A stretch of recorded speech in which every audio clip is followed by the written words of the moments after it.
Broadcasting from beautiful, sexy, sunny Studio City, California, this is the Napzok Files. I'm Ken Napzok, and this is perhaps the most anticipated episode of the Napzok Files in its young history. I don't even know what episode this is because we're now going to be having encore presentations on Toad Hop Network and also our normal locations, iTunes and Stitcher. But that said, business out of the way. Here is what I really believe. There's been anticipation building for this episode all day. That is because I have one of my longtime friends, as I have on this show, the people that are important to me, who I find interesting and entertaining, who have been in my life, and I want to bring into your life. And he's also, well, he's kind of a... Annoyance. You're not... Annoyance? No. No? You're a powerful force in my life currently. Well, that's very nice. Mr. Kristian Harloff. Hey, Kenny Napzok, and I'm the only guy that calls you. Well, everyone calls you Kenny now because of me. Yeah, let's start off strong with that. Let's start off strong with that. Let's do it. You hate it. I met you maybe 2004 or 5. I don't know, because you didn't talk to me for a few years because I wasn't cool. That was so stupid. We'll get into that. We'll get into that. That's not. And then you discovered that I like G.I. Joe and wrestling too, and you're like, oh, maybe that's not what happened at all. But maybe that nerd is cool enough. So stupid. But yeah, you, because of Mark Franco, yes, who's the man behind White Boy Comedy Productions, yes, and back in the day, Rebels of Comedy, he always called me Kenny, Kenny. So I think you picked up on it. Now, you being from New York, I think that's what it is. I think it's an East Coast thing. It's an East Coast because thing. It's like my dad would go, hey, Uncle Marky, and like right, Uncle Marky's coming over, Paulie. It's always in the Y or the IE, whatever, and I just always knew you as Kenny. So I guess now it transferred over, and everybody calls you Kenny. Well, yeah, and so I have people. Even I think lately Tiffany Smith called you Kenny. Sent me an email. Told a friend like this is Kenny Napzok. No. Why do you hate it so much? Because at about 9 years old, I ditched it. Yeah, but it's as not, most kids do. But now you got it back. You should want it because look at everything that's happening right now with the show and everything too. You are the Schmozno producer. You're so good at it. Everyone knows you with the suit and the news. Yeah. You're Kenny Napzok. No, own Kenny that Napzok. Shit, bitch. I'm gonna try to own it. I'm trying to. I don't. I've gotten to the point where I just go, Kenny. Yeah. Oh, you must be one of Christian's friends. All right, so let's take back. There's a lot to talk about with Schmozno.com and Schmozno reviews and how that empire has grown. Yeah. I know a lot of people want to hear about that, but in a nutshell, we know the story. You and Ellis saw some movie, start talking about it. Ba ba boom, ba ding, you're good. No, there's a lot more there. I want to go behind that. I want to go before that. I want to go even before when I met you. You are a New York kid. New York kid, Queens, Bayside. What does that mean to me? What does that mean to you? Where is it? It's a little town, not a little town, but it's a town in Queens, and I grew up there from the time I left when I was 18. I grew up in Bayside for the first 18 years, and it's it's pretty much, it's not the Bronx, not the Bronx, but it's it's about what you think of when you think of Queens. Right. Yeah. And I lived there for about 18 years. Then I left and I went to Iona College for my first year. So I'm still stuck on you growing up because I'm envisioning you playing stickball next to some 55 caddies. Did I ever tell you about playing stickball? No. Did you play stickball? All the time. That's a staple of New York. I was obsessed with stickball. We used to keep stats. And I was like, I was the guy that I was either going to strike out or hit it right. Hit it, just my eye would be on that fucking tennis Did you guys sit there arguing about Willie Mays, Duke Snider, and Mickey Mantle in the 50s? All the time. We'd be screaming at everything. And again, in Queens, you're supposed to be a Mets fan. Yeah, and I was a Yankee fan. So I would just be... Which is another one of our connections and why you started to think I was cool. Yeah. Can we get into that, please, soon? Okay, well, now let's come. Right, I want to finish in Queens because I'm having this vision of you like a little Italian immigrant on the streets of Queens playing stickball. Hey, go father, Sticky, go father. I was obsessed, dude. We played it in a school right down the block from my house. It was a little closed off box, and they would take tape and have the tape around this one area where we throw the ball, right? And then just a big X with electrical tape, and you would have certain places where you would you'd stand where if you hit it past there, it's almost like wiffle ball. It's like, but if you hit it past there, it's a double, and so on. I grew up in California, so we had a little more space to play with. Me and my friends actually built wiffle ball stadiums with pallets, and we each had our own stadiums. So and so we knew. So it's the same thing. It's just it was stickball. Right. Which is sometimes, and even if you didn't, like they sold, this is like, that's what New York was, like they sold stickball bats. So you're out there playing with some cannolis and stick balls. That's you're like Once Upon a Time in America to me. It was like that. It was like that. Which is a movie I have seen. But I did have a mullet. Oh, I had a mullet too. Now there's a famous video that you cannot find on the internet. I've looked about you singing "Bad" with your brother. My brothers. Yeah, that's right. There is too. It is a trio there. That was in Florida, man. We went to Florida and we sang Michael Jackson's "Bad," and it is one of the funniest videos. I'll put it on Schmo Plus. You should be brave and put it on. I will. It's I didn't take it off because I was embarrassed. I took it off because I want to put it on Schmo Plus eventually. Absolutely, it will generate a lot of hits. And it's so funny because you and I had the same mullet. We had the relief pitcher mullet. It's the Van Damme. Mine was a little more on the Dennis Eckersley side of things. Oh, yeah, okay. The relief pitcher, but kind of pretty spreads solid. down by the shoulders, but it's like... Absolutely. Yeah. All right, so you go off to college. What did you leave to college for? Did you have a plan from that point? No, I mean, honestly, like I was one of these kids. I had a girlfriend. I went to an all-boys Catholic high school. Oh, yeah, that explains a lot. Yeah, it was like Oz, that TV show Oz, and like the whole hallway. It just smelled like the whole school farted at the same time, And then I went. I had a girlfriend in sophomore year, and that was just it for me. That was she was my first. She was my first everything. Everything. First everything. First love. Yeah, everything. So I was there, and I was like, okay, I'm gonna stay with her. I'll just hang out with her. I'll live in Queens all my life, and I'll get married to this girl. And then things don't work out. Right. And I wound up I actually went to Florida with my dad for like a summer because he had moved there. Right. So I said, all right, I'm gonna go to hang out with my dad, see what's gonna happen. Then I went back to New York, and I went to Iona College for my first year of college, which is in a little school in New Rochelle. It was a business school. Oh, okay. Well, that sounds boring. It was boring, but it was fun because it was my first time away from being at home. It was my first time. Like I lived by myself, and I was like, oh wait a minute, there's actually a wild animal in here. Did you have a strict upbringing? Not from my dad, really. My mom was like kind of like an angry Italian lady. Okay. But not really strict as much as strictish. But I didn't really at that point. So when you you're a pretty wild guy in a way. I don't mean that wild like. That didn't develop though until later. Yeah. Because so did that? Okay, so that came. Were you a quiet kid or were you a performer? No. Yeah. I can't imagine you being quiet. I was an asshole kid. Yeah, I was just talking about. It was funny. I was texting back and forth with my friends from grammar school yesterday. It's funny that this got brought up just now because we were going back and forth these little sayings that we used to do, and my 8th grade teacher was like my arch nemesis. His name was Mr. Pirigo, and he hated me because I all these things I came up with like these catchphrases, and we used to say Moon Canyon, and every time he hit his head on the American flag, I'd go huff. It would be head on flag, and the whole class. Is that akin to you making the fart noises at the end of Schmo videos and pissing Ellis off? Yeah, things like that. That's been a characteristic from a long time. Forever, and screaming little catchphrases and things class like that. Clown? I was the class clown, yeah, and I was the big class clown, and then and one of the things that I did in that class was when you call in sick so many times that you call in sick, you go downstairs, you call your mom and they pick you up. I had done it so many times that they said, no, doesn't matter if you're sick, you're not. So I was like, what am I going to do? Were you like the Ferris Bueller of your high school? This was in high school. This is still 8th grade. Oh, junior high, middle school? This was 8th grade. I wasn't Ferris Bueller as much as I was just like, here comes Harloff. Just lock the doors. I was like, because... Were you a popular kid? No, I'm torn on you because I wasn't though. From the outside looking in, when I didn't know you back in the day, I would have maybe assumed you were kind of the popular jock kid in high school. I get that, and that's fine, and that's not me. And that's not you. No. I've learned there's a little bit of layer. Sports. We love sports, but there's you could name the starting 5 for the Autobots. Yeah, easily. I was into wrestling. That was my thing. I was into like the Hulk Hogan stuff and Randy Savage stuff back then, and I was in movies and geeky stuff, and I had a couple buddies like my buddy Brian Cascia and Victor Garcia. We were like kind of like we were the geeky kind of. We weren't the nerds because we weren't good in school. Yeah. But we were the guys that were just like cracking jokes all the time and stuff. So without the nerd stuff, without the social anxiety, the crossover appeal. I had the social anxiety. Really? Yeah, because I've never seen you uncomfortable or embarrassed, other than when someone asks about Katie Sackhoff.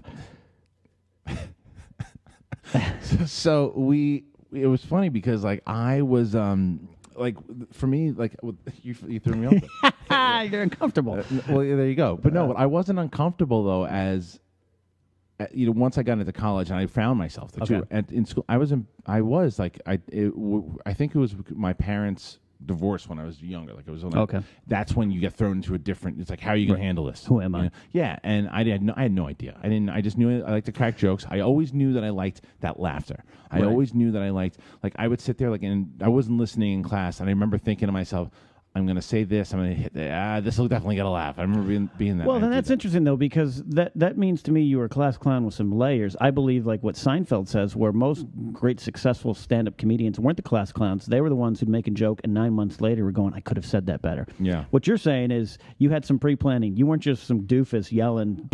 You were like, I planned out those farts. Like I knew, like again, like I knew. Perfect. Like perfect example of what I was saying is that that whole the school thing, like about being sick. I was like, how am I going to get out of this? Right. So I organized it with my friend Victor, and I said, I'm going to fake a faint.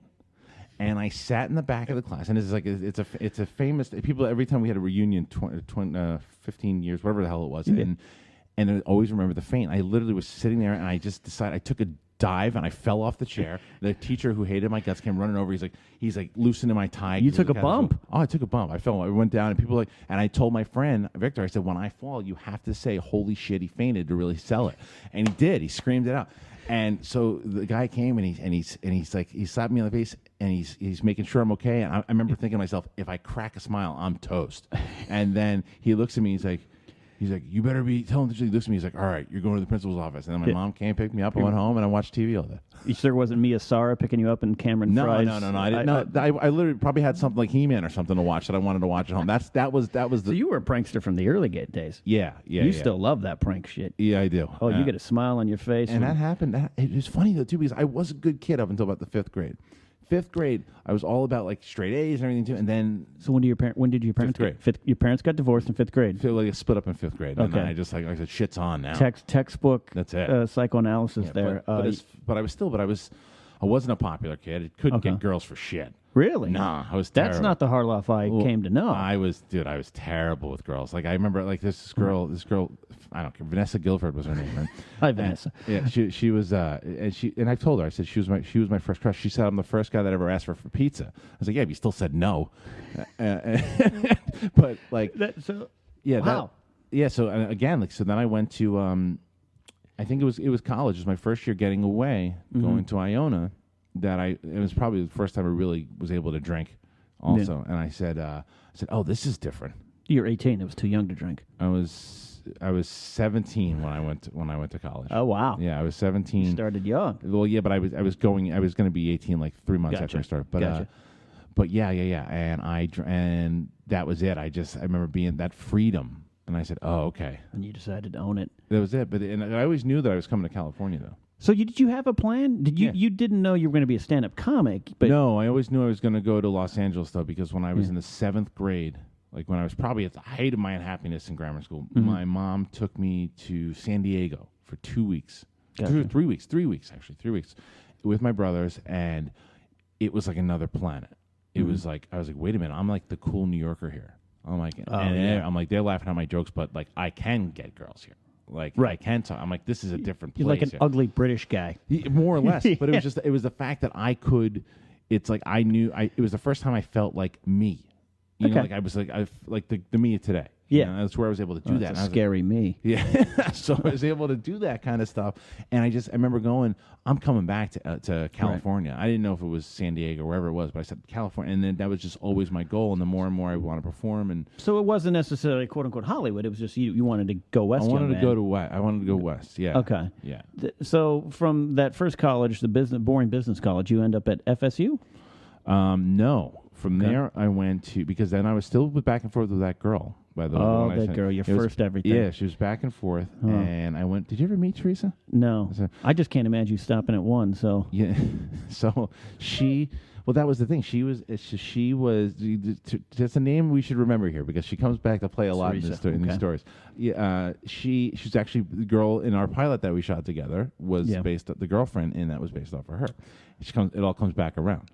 Oh, the not the Jen Pio character. No, the Serena Vincent. Serena Vincent's character. Okay. But so anyway, so Teresa and I were back and we had on and off, any high school relationship. But I had just started college, and then it just went south.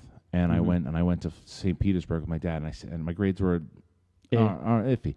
And I said, okay, if I get my grades up to a certain point, I can go to St. Petersburg Junior College, and then after a while, just transfer over to Florida State if I get my grades good enough. Yeah. So I did that plan. And then that was the goal, was just to get myself into Florida State. You're still, at this point, you're not doing stand-up comedy, right? No, I didn't start stand-up. The first time I ever did, I always thought about doing it. Never really did it. The first time I ever did it was at Florida State. Okay. And you also didn't you promote boxing or something back then? The first time I did that was in Queens, in high school. Tell me about that. The first time I ever promoted that.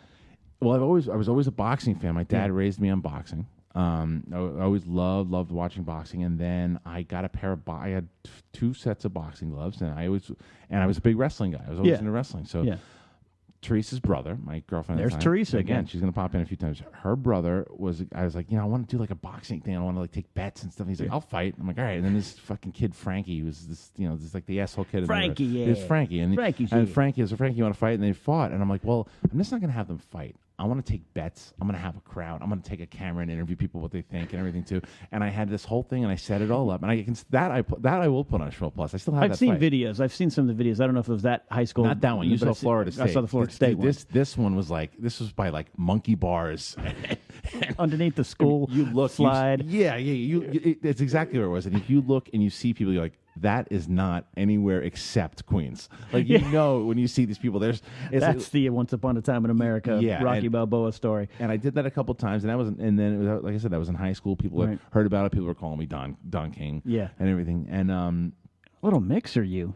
Yeah, just like getting it in there. And then I did it at Iona also. When I went my first year, in the back of the dorm, they had a whole, I had this whole like grassy area, and we had kids like they would drive up.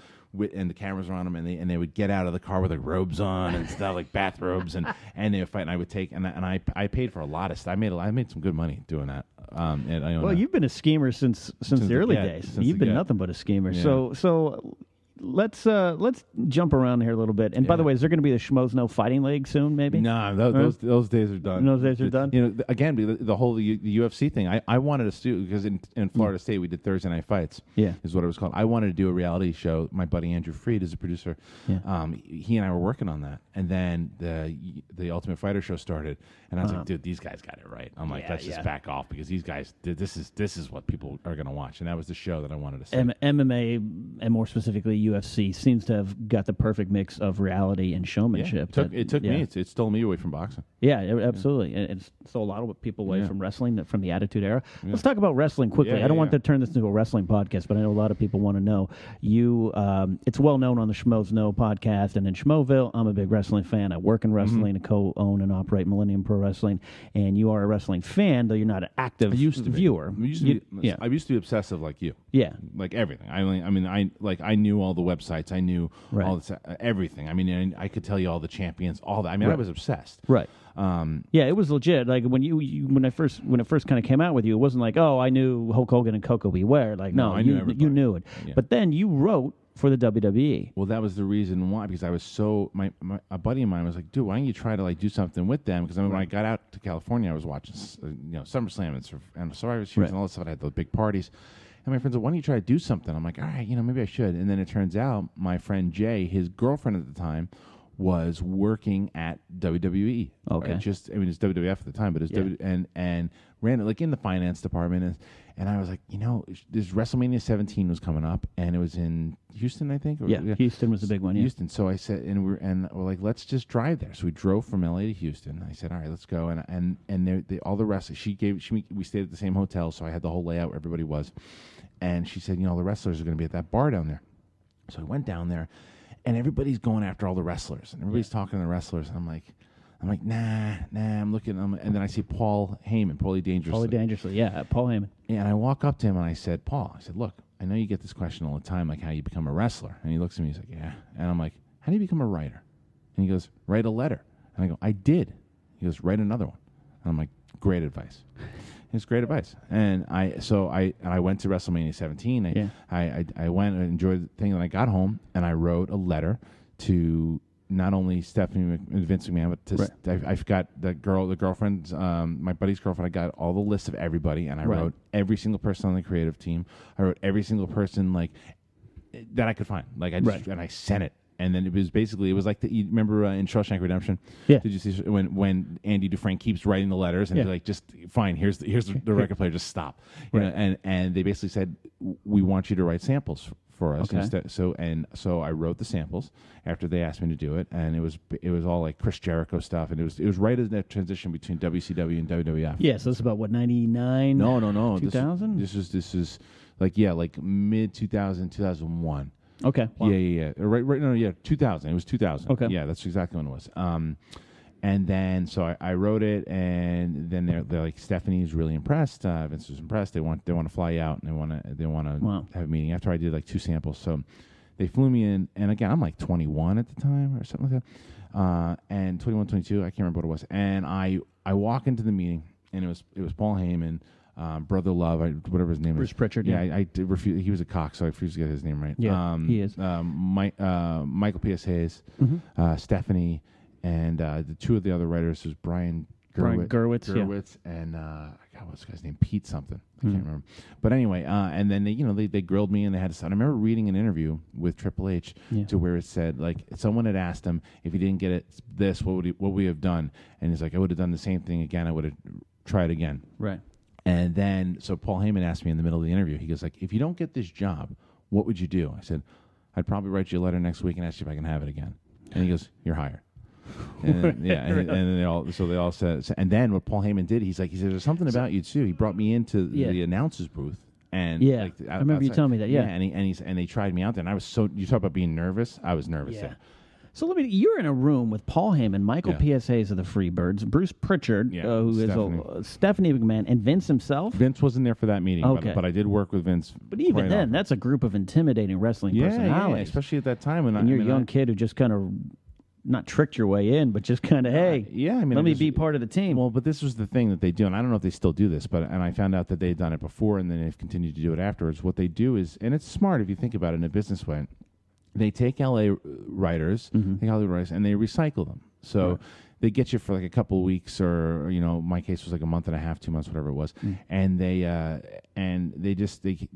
if you get to a certain point, they have to pay you a salary.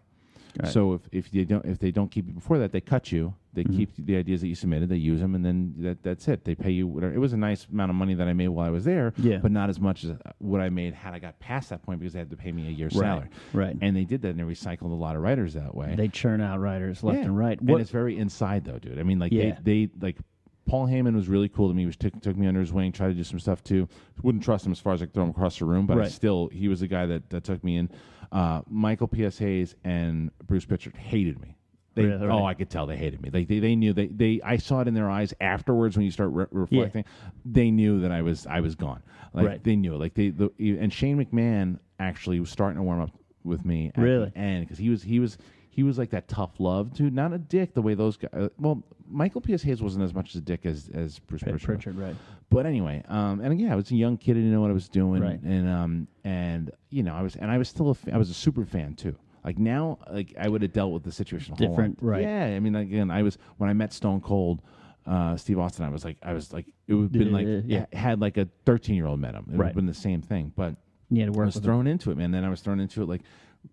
So I remember someone handing me paper, going, "Here, go write this for who's the dude, the one that did all the stockbroking and stuff." Oh my God, I can't. She was a champion from Texas. JBL. But this is before he was. This is when he was Bradshaw. Yeah. So anyway, they said, okay, go write something for them for the APA. And that's it. But before you do it, go run it by Vince. So I had to go, and it was just Vince and I sitting in a room going back and forth on stuff. And he's like, well, what about that? He's like, that's good writing. What about that? Okay, great. And then he didn't, it was a lot. I mean, we could do a whole show. Yeah, we could. I'll totally bring you on to talk about, guy in a room with Vince alone. I was on a private plane with him. I ate his shrimp sitting next to him. I remember I asked you when I first met him, I said, you ever meet Vince? I was around him every day. Writers surrounded him, flew with him. Yeah. And what did you get on TV? I know you yourself were on TV. I was on TV. With The Rock. What did I get on TV? I helped with the whole milk truck angle with Brian. It was Brian's main thing, but I helped that. I helped. I mean, I did a lot of stuff with Test. I did stuff with Stone Cold. I did stuff with the Rock, which was with stuff we're on. Did you do the Perry Saturn mop angle? Yeah, that was all me. Like not the angle. I didn't come up with, but do you remember there was one that he lost his mop and he's he sticks the milk carton in the front, and then he does I do, but yeah, and I wrote some big comedic thing, and it worked over pretty well. But, and Vince went, I like this guy. yeah, and then but they got rid of me, and I went, and that's when I got back together with Teresa. We were broken up for like 5.5 years. We were broken up for 5.5 years. This is through college, when I really in Florida State, where I really went nuts, and then when I got back, when I was in Connecticut, I would stay in Queens with my mom, and then I got back with her, and then I was like, I'm going back to L.A. because they canned me, and this was a week before September 11th. Oh, wow. Yeah, and then I went back to L.A., and then her and I just started talking, and then she moved out here. She followed you? She followed me a year later in September. Oh, girl. Yeah. No, oh, girl, this is me, man. October, you can call me girl at this point. October or November of 2002, she moved out here. And then you guys tried again? Yeah, we tried again. But quickly on the wrestling thing, is it true that you asked Stacy Keibler out, and that's why you got fired?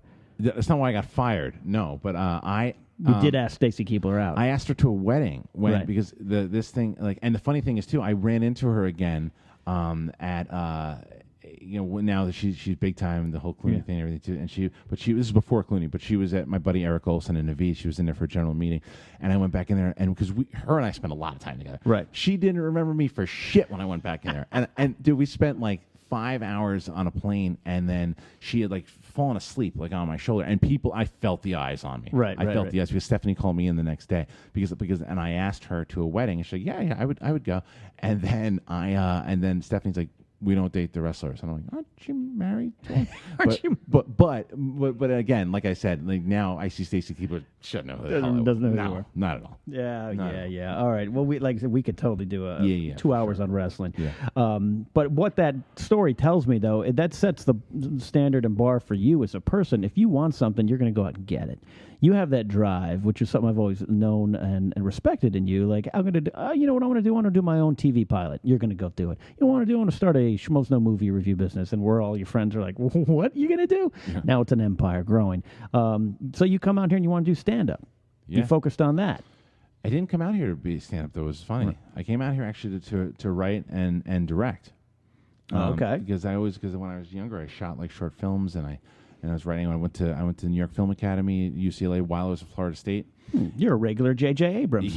No lens flares. No, I'm just kidding. I hate when people talk about the lens flares. But I did short films, and that's what I wanted to do. But I did stand up in college. Right. So when I got out here, did I ever tell you the story, like how I first got up on stage? No, you haven't told our fans, so let's tell everybody. Right, so my buddy Adam Winkleman, who's pretty much Josh McCouga's Looper, and he's like my best friend in the world, and he was the ladies' man. I've never seen a vagina that hasn't found its way to Adam. That's very true. And he took me for my 22nd birthday, took me to the Improv in Hollywood, California, and we were sitting up at the back booth, and it was packed. It was one of those packed shows, and Rick Overton was up there. I never told you this story. You may have, but keep talking, man. Rick Overton is up there. He's a very funny guy. One of the greats. Just Google, always stoned, but Google one of the search greats. him. You absolutely know who he is. You've seen him and super nice guy. But he's up there doing this improv thing, and he's crushing. Yeah. And so he's up there with his troupe, and then he says, what we do every once in a while is we invite somebody up here to just kind of go back and forth with us, but nobody ever has the balls to. And that just went, it clicked in my mind. I was hammered at the time. You're like a boxing promoter. You're like, But I was hammered at the time. I had never been on stage in Los Angeles in my life. Right. This is the Hollywood Improv. So I jumped up on stage, and they looked like sharks ready to eat a minnow. And I fucking slayed. I was throwing impressions. I was doing this back and forth. I had no fear, and it was that feeling of just like, and I felt this rush of laughter that I had never experienced before, because Florida State was one thing. Yeah. But this was the big show. It's a Hollywood Improv. Yeah, this is the big show. So, and I was like, whoa. And I'm like, and they couldn't believe how I was going back and forth. And this was like a magic thing. It wasn't like I can do this every night. This was a one-time thing. I would not recommend anyone else. No. This was just the moment that I was supposed to have to let me know that I should do this more, because it certainly wasn't an easy road the whole way through. Right. But I got off stage, And I'm getting off stage, and I'm in that rush, that high. No greater feeling. And the show had ended too. It was the last. It was the end. I was the last. You closed. I was closed with these guys, and this hand taps me on the shoulder, and she goes, "You were beyond funny. I mean, hysterical." She's like, and like an interested woman to want to talk. It's Sarah Silverman. Right? Oh wow. I look at her, and remember, I'm a movie fan, so I remember everything about movies, and all I say to her is, "Thanks, you were great in Something About Mary." She's in it for 3 seconds. She looked at me like I had a cock on my face. Like I said, I'm like, you know what? That's the one that always makes me go, what if that situation would have been different? Because I know her. I can remember her face when I said it, and I drifted off. I couldn't stay there and had a conversation. You were too big for the room or something. No. It wasn't even Maybe that. she took it as that. That's what I'm sure that's how she took it. This jerk. But for me, I was just like, that's really cool. The girl was Something About Mary just told me I was funny. And not even thinking like, idiot, stay there and talk to her and pick her brain about what the hell. Where can I get up? Yeah, or just what did you think about the set? What can I do more? Hell, like anything. That's the post-laugh euphoria. That's the drug of laughter. Yeah. Taken off there. And especially the first time you're ever on stage and you do well. It's that, I know that my first time was a belly room in the Comedy Store, but it was a packed house with all my friends from the Groundlings that we'd all just been voted out or moved on, and we had a celebration, and I killed. And my friend Peter Sprite said that's the best stand-up comedy debut I've ever seen, and I thought I got this. Yeah. But it's the one that kept you up though. Yeah, absolutely. That's the one because you're like, well, if I got that once before, I can get it again. Yeah. You keep chasing it. And Peter Sprite's funny because that's the one guy. When I started the Comedy Store, he was one of the first guys I saw that night when I went, because after that night at the Improv, I always said I wanted to go to the Comedy Store because I was obsessed with the Comedy Store. Yeah. And I walked. It was 2:00 in the afternoon one day, and I went up into the stage. The door was open, as the Comedy Store door normally is. Yeah. How else are homeless people going to get in there? Right. I think there was a guy shitting in the back, but I walked inside and I stood on the stage, and I just remember getting my pacing back and forth, going, right. Carlin stood here, Pryor stood here. I'm like, yes, And then that night I came back, and Peter Sprite was on stage, and Bobby Lee, and Mike Young. Those are the 3 guys I remember seeing that night. That's funny. Yeah, Sprite's the one who got me into stand-up. He's the one who pulled me aside and said, "You need to do this." Yeah, along with Brian Keith Etheridge. But Brian's a good guy too. Yeah. And Peter warned me. Said the first 100 don't count. And and I didn't listen. And God, you get beat up. Did you? Yeah. So where'd you go from there? From that high at Hollywood Improv, where do you go? Well, there was a place out here called Luna Park, which is there's a restaurant here, but that's not it. It was a club, and it was the only straight club in the there's a gay district like in like Robertson and the West Hollywood, right by the Abbey. Yeah, and they have all the Road. gay clubs over there too. But there was one straight club, but downstairs in the area they had it's on Robertson. Yes, it's on Robertson, and they used to have a lot of shows there. So it's funny. My first show actually was TK, who we know. He booked the Haha, which at the time was not a comedy club; it was just a restaurant. Right. And that was the first show I ever did after the Improv. And then he said, "I have a show at Luna Park. Come do that." And then I became one of TK's guys, and I started doing his show. Okay, that's how you got it. Was he Rebels of Comedy at that point? No, was it just TK? Rebels wasn't around so yet. Mike Marino and Mark Franco were still doing their thing. Guess. And I hadn't met Mark Franco until probably 2002, 2003, after I got back from wrestling. Okay. Yeah, because when I came back from wrestling, because I was gonna give up stand up for the wrestling. And I said because I was. So you had started then. So the Improv Overton night at the Improv was before. That wrestling. was before wrestling. Yeah. That and I was doing it because my stand up was a lot different from when you knew me. Like when I started, I was like 175 miles per hour on stage, like faster. 3 cans of Red Bull, dude, way faster. Like, when I did your act, I was tired. No. It was way more than that, dude. Like, I mean, I look at myself now and I get tired watching it. Wow. Like it was I was 22, 23 years old. And I remember I used to do Dublins all the time. Yeah. So when I did Dublins, I would, it's that high energy room, and I fed off the audience all the time. That was my stand up. Was I was able to feed off the audience and do the energy in the room, and I was able to do that. And I was just all over the place. But I would yell and scream a lot. That was my thing. Like my whole act. Like I eventually learned how to harness it. So you're saying that changed? I harnessed it. You harnessed that power. I harnessed it because I was all screaming, yelling. There was no peaks and valleys. It was just one level. And the guy who taught me that was this brilliant comedian, Paul D'Angelo, Okay. Yeah.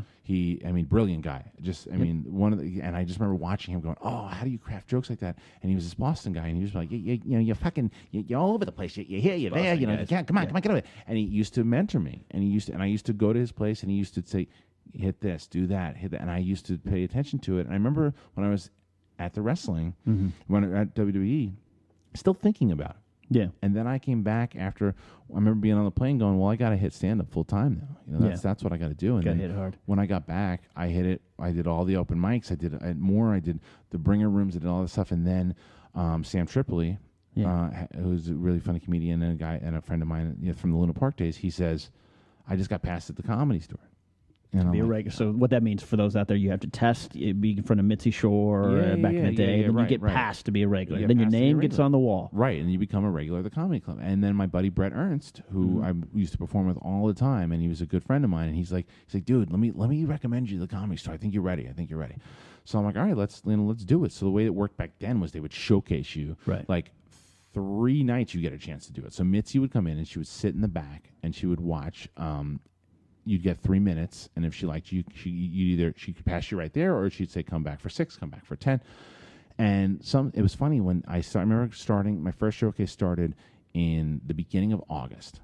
I didn't get passed until November. Wow! But the funny thing is, you would be able to go up. That it was Sunday, Monday, and Tuesday. Is what you could go. And I remember some of these guys that I was showcasing with, they're like, oh, she's not here tonight, I'm not going up. I'm like, why wouldn't you go up? You have a room at the Comedy Store every night to go up now and test out your stuff, because she could be here tomorrow.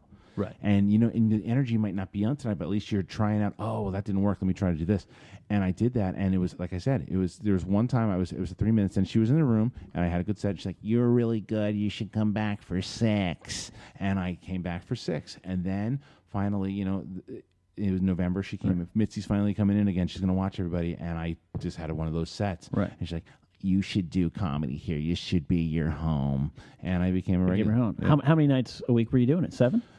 When I got passed, the things have changed the other way things work. But you could, once you became a regular, you had regular nights, like you would be able to just pop ins. You would be able to just go in there and sign your name up. And they did it for 3 nights. I think they only do it 1 or 2 now, but you could do it 3 nights.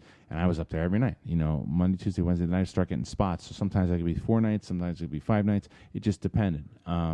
But at the same time, that's when I started doing more of Mark Franco shows. Right. And so I was getting up at the Comedy Store. I was getting up, and Mark took good care of me, and he put me up at the Improv. And then that's where I met you, the Hollywood Improv. Yeah, I met you at the Improv. First time I ever remember. Can I say the first time I ever really, really remember you? Yeah. I know I'd probably seen you, and I'd definitely seen your act. It's when you were giving shots to that girl for her birthday, and you got in trouble. I did get in trouble. Yeah. I almost got banned from the Improv. Yeah. That was that's one of the. I love that. That's when I liked you. Yeah, I gave that a drunk lady in the front row. I gave her a shot of tequila, and we had a great moment. Some of my best riffs, and they came up to me after, and were like, "Don't do that again." I was like, "Don't you talk to me about liability." I was an idiot. Yeah. But yeah, it was first time I ever really remember going, "Oh, that's that Christian guy." You were upstairs in the Improv, sitting with our friend Martini. Yeah. Just talking to her. Yeah. And you were kind of sullen in the corner, and I was like, "That guy is just so cool." He's never going to be friends with me. Like I couldn't even. I was just kind of sitting there preparing to do my stupid little Star Wars vagina comedy. But that goes back to me. That had nothing to do with you. That goes back to me in the 7th, 8th grade. Like I had to go. I didn't think anybody there thought I was cool. There was some fucking weirdo that was just sitting in the corner by himself, because I would have to get into my own head, and I'd sit in the back there, and it wasn't about. Like, I always did that. I always just sat in the back. Even when we were all friendly, too, I still did that. I come to learn that. And part of the reason, it's just a perception, because you were so damn funny. And I always joke, you really started to like me when I'd introduce you as one of my favorite comics in L.A., and I meant it.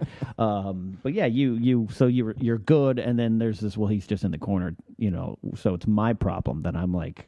Yeah, no, I mean, dude, I'm sure you're not the only one. Like, because again, I remember thinking like, there's people. I'm like, and then I remember also thinking, I can't care about that. I have to worry about my set. I have to worry about getting up there. At that point, you were full bore stand up. Oh, in 2000, that was like 2004, 2005. That was 2005, and I was already regular. I became a regular at the Comedy Store at the end of 2002. So, what were your plans then? Same as everybody else, travel. I mean, I was doing colleges then too. Right. Like Retta, who's on Parks and Rec now. She hooked me up with my college agent, so I was doing colleges all the time, and At the time, again, I was living with Teresa. She was out here. She was out here. And again, and I think that was the kind of downfall, I think, of the first stage of stand-up, because like I had to decide, and it's funny, it all leads into schmoes, to be honest with you, too, right? Because I remember being with her, and it was a choice of either trying to continue this relationship that I was in, or just go with stand-up. And because stand-up was treating me good, really good at that time, and with improv and Comedy Store.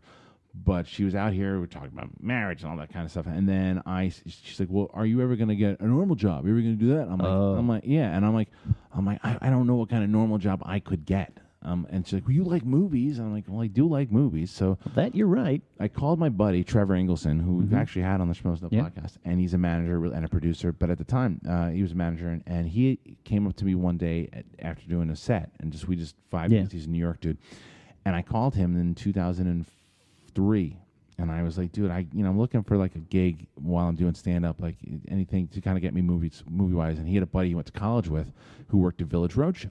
Right. I did the Matrix films, and you see them all over the place. They're financiers, and they produce a lot of stuff.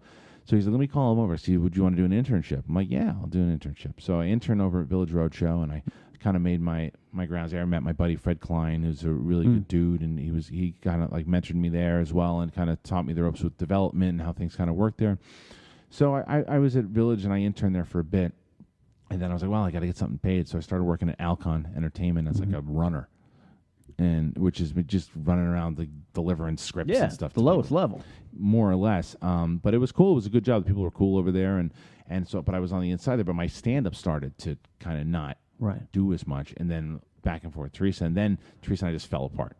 It was done. Did you come home and find her in bed with a writer? It wasn't in bed with a writer. But the reason Ken is asking that is because I wrote that into my pilot. Yeah. Grasping at Straws, available on Schmo Plus. On Schmo Plus. And no, but it was, what happened was I was walking my dog, and like I knew things, like she had moved out to another apartment. And, okay. Yeah, and that's a pretty clear-cut sign. Yeah, but then we had just had, this whole thing just happened. So then I'm walking my dog, and I'm like, and I was supposed to see her, and I'm going, something's wrong. Right. I felt it. Yeah. Like, something's wrong. And more or less, it was like I discovered the truth. The truth. And so regardless, we broke up, and it didn't work out. She went back to New York.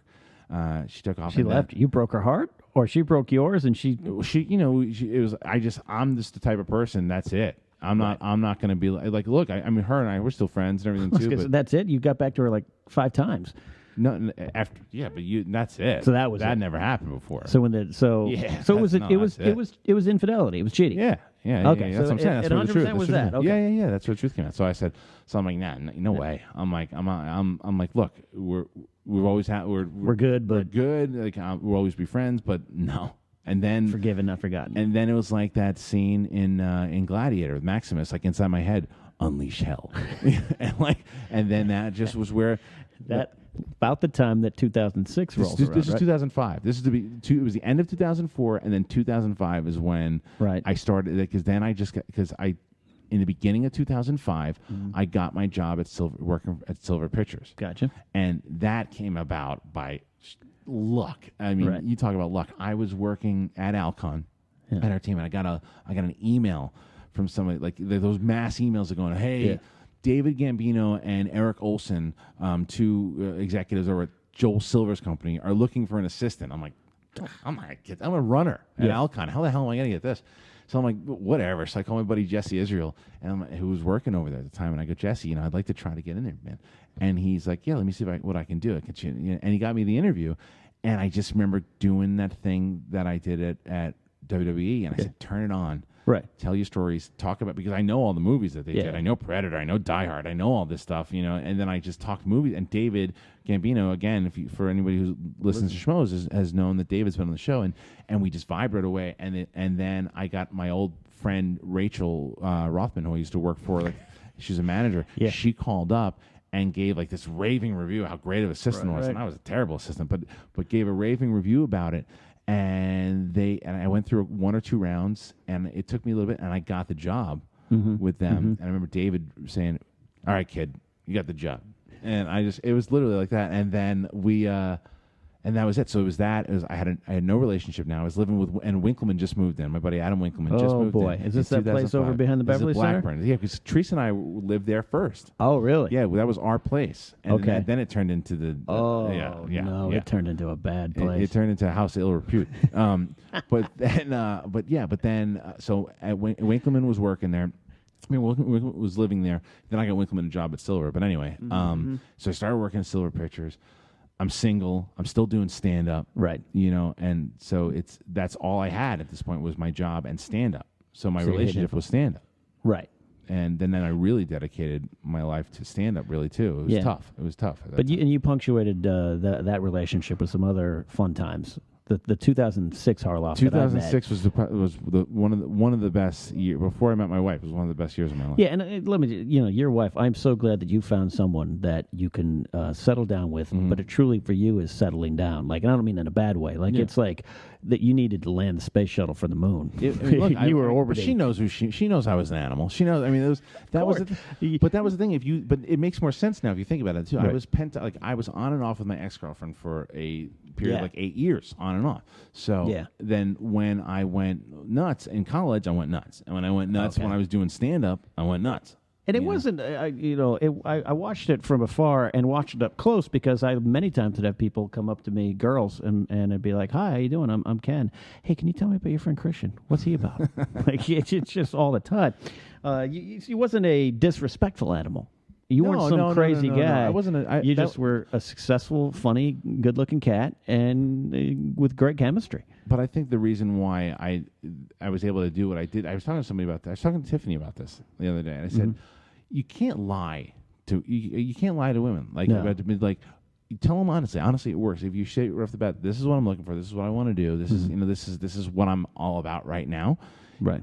Like a lot of guys have the line of, "Oh yeah, I'll be with you, baby. I'll do this," and then they take off, and it's like that guy's a scumbag. You had girls gravitating to you. Well, that was also because of stand-up, though. Well, but it goes with the territory. I remember sitting downstage in Amalfi's beneath room 5 when this one girl showed up all dressed up, and we were all like, "What's she all dressed up for tonight?" And it was you. Like she was on a mission to get you. You were a magnet for these women. That's only because there's people that ask like when you're doing good in stand up like and like you have that confidence on stage. Yeah. It's attractive to people, like And I never had that confidence, so I was never attracted to people. Though, too, that's the whole point with you, though. Too, you listen to your jokes on the news, dude. You are a brilliant writer. You're so that was the thing. If you had that confidence back in room 5, my stand-up was all about how much I was trying to overcome my self-hate, self-loathing. Now we worked through that, but I left stand-up. I got happy and I left stand-up. Yeah, and that's kind of what I did too. But Right, but those days, the 2006 days, good were days. Fun. Yeah. Did you meet any? Schmoville wants me to ask the big question. The big questions. Yeah. Do you you hadn't formed Schmoville yet? Schmoville, you're working at Silver Pictures. I was working at Silver Pictures. You had a great bit. One of my favorite bits of yours was about Battlestar Galactica. You're gonna do that, huh? Yeah, I'm gonna do it. Here, before we get into that, let me tell you this. Oh yeah, you lead this. I want to tell you this because I was listening to a couple of your episodes. Yeah. Oh, thank you. I do. I listen from time to time, and the thing that I think you should do because you're very good with talking to people. You're very good. Just a casual conversation about life. Casual conversations. Do not let people edit themselves. If they say something on this show, that's it.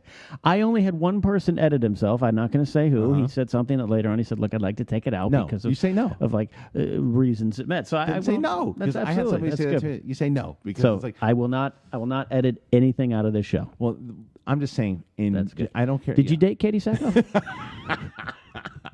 Did not date Bonnie Somerville. That's a question that comes up all the time. It does come up all the time. I will tell that right now because again, it's to the point where it's so silly at this point. You're a married man. Yeah, and she's an engaged woman. Yeah, Bonnie Somerville first. Okay, let's talk about this. Bonnie Somerville. Somerville, I had never dated ever. She's a close friend of mine. She's the godmother of your daughter, right? Yeah, her and my wife are good friends. She dated Adam Winkleman. That's how I met her. I don't know how the rumor started with Bonnie and I dating. It's really bizarre. I think people just assume any woman who's come on the Schmoes No podcast you've dated at some point. It's so bizarre. Like, literally, there was something that said, "Does Bonnie and Katie don't come on the show together?" Because there's some tension. It's so silly. And it's like, no, they don't even know each other. They've never met before. They've never spoken. Right, no. Katie Sackhoff. So in 2006, Yeah. you going in 2007, but in 2006 you had a great bit about Battlestar Galactica and Yes. how you didn't need a girlfriend because you spent I did cancel a date for. I was watching Battlestar Galactica. Like I remember this, and this poor girl. We were supposed to go out, and I was so like in the trenches of Battlestar. Right. And I was like, we can go out next week. And I called her up and I was like, can we cancel something? Cancel the I date. cancel, yeah. for Battles and your joke, and I'm paraphrasing your joke poorly, but it was like you don't need a girlfriend because you have Starbucks every Friday night. No, I didn't say Starbucks. I said Silence. I remember the joke in Starbucks. Never about Starbucks up there. Okay. But I met Katie. I don't when I was working at Silver Pictures. I met Katie. We were she came in for a general because I was watching, like I said, Ethan Irwin and I were watching Battlestar Galactica, and we're like, this show's awesome, dude. Yeah. We're telling Naveed, it's like, dude, you got to watch it. I'm like, and there's some really good actors and actresses on it. We used to have generals with them all the time. So he had a general with Tricia Helfer and a general with Katie. Yeah. So Tricia came in, we talked to her, had a great meeting with her, and then Katie came in, and then her and I just hit it off. We became friends. Right. We saw like a comedy show or something together, and then we just became friends. And bottom line is, long time ago, yes, dated for a couple of months. Right. It was a couple of months, and then and then it was. Do you feel good getting that out to and Schmoville? just because it's just so stupid. Do you at this feel point. good getting it out? No, it's not a matter of getting it out. It's like, you're the only person to get it out because Rotten Tomatoes asked us about it too while Katie was on the show. Right. And the stupid thing is, like, look, here it's like it was a long time ago, and she's engaged. Yeah. I'm married, You're and happily married, kid. we're super good friends now. Like her, it's her and Sadie are friendly. Yeah. And it's so stupid. It's like, so it's just like one of these things where I'm hoping that if I put it out there now, people stop. People will stop. Yeah. I've been waiting for you to get it out because I remember those grand few months so well. So well. I remember being your friend during that era. And I didn't watch Battlestar at the time, so I was like, I don't know whatever. how far we're going to get into this. We're not going to get into. Yeah, it was just bizarre because like I had the joke. I won't talk about you moping in center field. I won't do that. You're an idiot. So there literally was I had that joke, and then and I think it was I don't know, it was like 2 weeks later or whatever it was, I did the joke, and 2 weeks later she was at one of the shows, and Jamie Kaler came up to me and he's like, so that's all you got to do? You got to write a joke about the show and then that'll happen?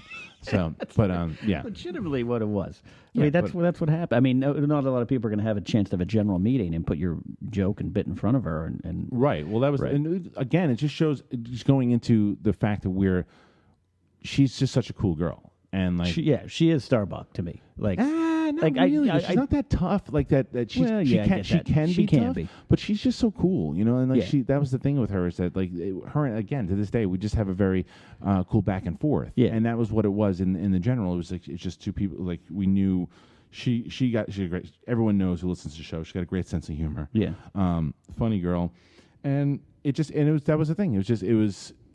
We were able to just keep a great relationship because again, this is 2-3 years later, she came back on the Schmo show. She's one of the people that I say is really responsible for helping building Schmoes to what it is, because she did an interview with Mark and I in my old place. Yeah, in your living room, right? Yeah, and she sat down with us for like an hour, and we just put you're probably still on the channel, you could see them, but she sat down, we talked, and she's been great. She comes on the show all the time. She was our co-host for 4 months, and it's just she'll be back. Make some appearances. Yeah, she come back in August. So again, she got a great fiance, good dude, treating her well, everything's good. And it's a lot of people remain friends with people they've maybe had some sort of romantic entanglements with, and that's what you guys are. But it's just hardly even. It was literally maybe 2.5, 3 months. It was one of those things. It's like, oh yeah, okay, great, sure, we're friends. Just me and Starbuck. That's it. Let's. We're going to run out of time before we get into Schmoville. Do you want to do Schmoville in a second episode? We're going to have to do a second episode. Right. I hope you come back for a second episode. But sure. But let's finish up with stand-up comedy and how you moved into the producing world. Did you was there some conscious movement in your brain like I need to leave stand-up, or was it hard to leave it? I mean, that's a super jump. I mean, because I continued doing stand-up. Probably, because I met my wife at a show, and in 2007, and we and I was to continue doing stand up for a while, and then the White Boy Comedy, which was that things kind of fell out. I was really at home there. It was like it was Comedy Store and White Boy Comedy were my two homes. Yeah. So I had a falling out at White Boy Comedy. That wasn't going on anymore. So when I was doing Comedy Store here and there, and I was with my wife now, but my girlfriend at the time, and I remember I would leave to do a set at the Comedy Store at 1 a.m. I'm like, do I still want to be doing this 1 a.m? I have my girlfriend there, and then I'm like, well, it was that choice again. Yeah. It was that choice again. It was stand up or the real world thing. But to me this time, stand up to me was like at one point was always like that really good girlfriend who was treating you well, and and the sex was great and everything was great, but she could be a real bitch. Right. You know what I mean? And then at this point in my life, she was being a bitch, and I didn't really care about her as much. And it was because I was doing Ellis and I did a gig in Alaska, and I was doing like an hour. Remember that, I was doing like an hour of material and getting laughs, doing well. And I remember thinking to myself, it doesn't feel real right now. Like it doesn't feel like I don't love it. You know, and it's not just like one of these things where you're just like, oh, okay, I'm in a dump. It's like I don't like. Again, the girlfriend thing. I don't love you anymore. You know? Right. And I never wanted to be cheap to it. I never wanted to say I respected it too much to just try to power through it. And be like, oh, I'm just gonna keep doing it and just kind of pussyfoot around it. It's like if I wasn't in it 100%, I didn't want to do it. Right. So I got back and I started because that's the whole grasping at straws thing. But before that, then I started temping. Right. I started temping at Warner Brothers. Yeah. Just to kind of pay the bills, and then I got a producing job through Warner Brothers and reality TV, and then then all the schmoes stuff happened from there. Which we'll need a whole separate show to talk about there. So there wasn't exactly a key. I actually had a specific moment, even though later on I came back to stand up for a year. I drove 2 hours to a show in Huntington Beach and got $10 to perform in front of 8 people, 5 who were playing. Connolly show? No, Johnny LaQuasto's show. Okay. And went down with Sam Ventura, and we went down there, and 8 people were watching, 5 were playing pool and didn't want to stop, and I thought, I don't want to do this anymore.